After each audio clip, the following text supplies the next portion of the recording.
కృష్ణా జిల్లా పేలూరులో గాయపడిన పోలీసులను గుంటూరు జిల్లా ఆసుపత్రిలో మంత్రి వాసంశెట్టి సుభాష్ పరామర్శించారు.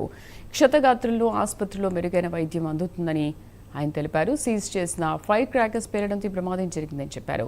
ఎవరికీ ప్రాణాపాయం లేదని, బాణాసంచ అక్రమ తయారీ, లైసెన్స్ లేకుండా విక్రయాలపై ప్రభుత్వం దృష్టి పెట్టిందన్నారు. టపాసుల విషయంలో నిబంధనలు ఉల్లంఘించొద్దని హెచ్చరించారు. సామాగ్రి ఉందో, ఫైర్ క్రాకర్స్ ఉన్నాయో, గతంలో దీపావళి అప్పుడు అన్అఫీషియల్ గా అమ్ముతున్నాయని కూడా సీజ్ చేసి మరి కోర్టుకు ప్రొడ్యూస్ చేసే టైంలో అనుకోని రీతిలో మరి ఒకసారిగా బర్స్ట్ అవటం, మరి అందులోనే ఎస్ఐ ఆంజనేయులు గారు, అలాగే అబ్దుల్లా గారు డ్రైవర్, అలాగే ఇంకో వ్యక్తి నాగరాజు గారు, ముగ్గురు కూడా ఇందులో ఫైర్లో జరిగిన సంఘటనలో ఇరుక్కోవడం జరిగింది, గాయపడటం జరిగింది. అలాగే అబ్దుల్లా గారికి ముఖ్యంగా 30% బర్న్స్ అయితే ఉన్నాయి.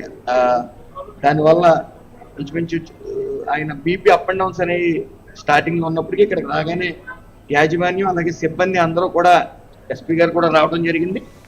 వెంటనే మెరుగైన వైద్యం అందించడంతో ఆయన స్టేబుల్గా ఉండటం జరిగింది.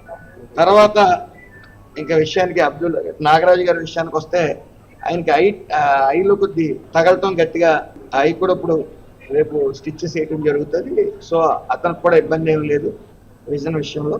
అలాగే ఎస్ఐ గారికి కొన్ని తీవ్రమైన గాయాలు అయినప్పటికీ ఆయన స్టేబుల్గా ఉన్నారు. అయితే మందుగుండు సామాగ్రి ఉందో